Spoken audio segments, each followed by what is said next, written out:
ಹರೇ ಶ್ರೀನಿವಾಸ. ತಂದೆ ಪುರಂದರದಾಸರು ಸಾಂಗಲ್ತೆ ಪಾರ್ವತಿ ವಿವಾಹ ಕೃತಿ सांगते हैं. ये यौन चैत्र गौरी तृतीया गौरी नित्य गौरी म्हणून गौरी पूजाला उदंड श्रेष्ठम सांगितले. ये सांगितल्यामुळे विवाह प्राप्ती होतं, सर्व अभिष्ट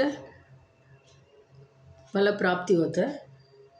पार्वती रुद्रदेवराज अनुग्रह मिळतं. ಡೈಲಿ सांगितलं ಚೊಕ್ಕೋಟ. ಹರೇ ಶ್ರೀನಿವಾಸ.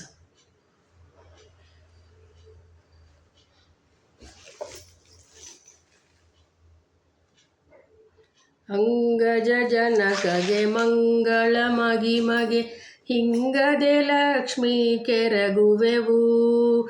ಹಿಂಗದೆ ಪ್ರೇಮಾದಾನಂದ ತೀರ್ಥರ ಪಾದಾಂಬುಜ ಕೆರಗಿ ವಂದಿಸುವೆನು. ಗಂಗೆಯ ಜಟೆಯಲ್ಲಿ ಧರಿಸಿಪ ದೇವನೇ, ನಂದಿವಾಹನನೆ ಶಂಕರನೇ. ಅಂಬಿಗ ದೇವಿಯ ಅಮರ ವಂದಿತನೇ, ನಂಜುಂಡ ಪಾಲಿಸು ನಿಜಮತಿಯ. ಶಿವ ಕಥೆಗಳ ಕೇಳಿ ಭವ ಬಂದ ಹರಿವುದು, ಶಿವನ ಪ್ರಾರ್ಥನೆಯ ಮಾಡಿದರೆ. ಮನದ ಇಷ್ಟವೂ ಬೇಕಾದ ವರಗಳ ಪರಮೇಶ್ವರ ಕರುಣಿಸುವ. ಒಂದು ದಿವಸ ಗಿರಿರಾಜ ಓಲಗದಿ ಆನಂದದಿಂದಲಿ ಕುಳ್ಳಿರಲು.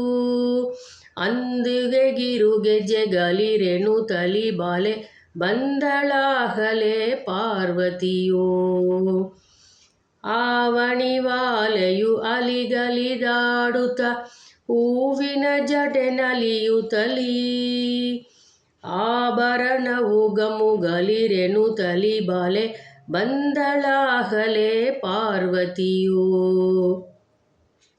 ಬಂದ ಮಗಳ ಬಿಹಿದಪ್ಪಿ ಮುದ್ದಾಡುತ್ತ ಚೆಂದದಿ ತೊಡೆಯ ಮೇಲಿಟ್ಟು.